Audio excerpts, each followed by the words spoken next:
श्रीम बाबा जी, अभी बीजेपी ने ये अवैध कॉलोनियों को जो कुछ ये वैध करने का जो काम किया है, उस पर आपके क्या विचार है? क्या है ये? आखिर ये शगुफा है क्या? देखिए, ये अब चूंकि दिल्ली में चुनाव आने वाले हैं और दिल्ली का एक असफल मुख्यमंत्री 49 दिन में जिसने सत्ता को छोड़ दिया था, वो इसी तरीके के बड़े बड़े वादे करके दिल्ली के लोगों को वोट फिर से ठगने की जो कोशिश हो रही थी, ये हम समझते हैं कि केंद्र सरकार द्वारा उस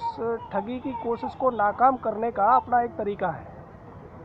इसी तरीके से जैसे वो लोग केजरीवाल की टीम या केजरीवाल खुद कह रहे हैं कि वो महिलाओं के लिए कमांडो फोर्स बनाएंगे, उसको उनके जो वादा है या जो भी एक लॉलीपॉप वो जनता को देना चाहते हैं, उससे पहले केंद्र सरकार ने जो हिम्मत नाम का एक ऐप जारी किया है, वो बहुत अच्छा है, महिलाओं की सुरक्षा में बहुत काम आने वाला है। एक और चीज़ है कि अभी गृह मंत्री ने जो कहा कि वो 33% सीटें दिल्ली पुलिस में और महिलाओं के लिए रिजर्व करना चाहते हैं, ये बहुत अच्छी पहल है और पूरे हिंदुस्तान में इसका स्वागत होना चाहिए। और ये हिंदुस्तान की जितनी भी पुलिस बल हैं, अर्धसैनिक हो या पुलिस बल हो, उनमें अगर महिलाओं को 33% आरक्षण मिलता है तो ये महिला सुरक्षा के लिए और एक सामाजिक समरसता के लिए, जो महिला और पुरुष का जो भेदभाव हमारे यहाँ अभी देखने में मिल रहा है, उस पर एक बड़ा आघात होगा और महिलाओं के साथ जितनी ज़्यादतियाँ होती हैं या थानों में जो दुर्व्यवहार होता है, उसमें कमी आएगी। तो हम समझते हैं कि अगर ऐसे किसी फैसले से जनता का भला होता है तो उसकी आलोचना नहीं होनी चाहिए, उसका स्वागत होना चाहिए। अवैध कॉलोनियों का जहाँ तक सवाल है, तो अगर इन कॉलोनियों में लोगों को आधारभूत सुविधाएं मिलती हैं, सीवर की सुविधा मिलती है, सड़क की सुविधा मिलती है, तो इससे किसी को आपत्ति होनी नहीं चाहिए। दूसरी चीज़ ये है कि इसके अलावा भी जो मुद्दे हैं, उन्हें चुनाव की दृष्टि से नहीं, उन पर भी थोड़ा ध्यान देने की ज़रूरत है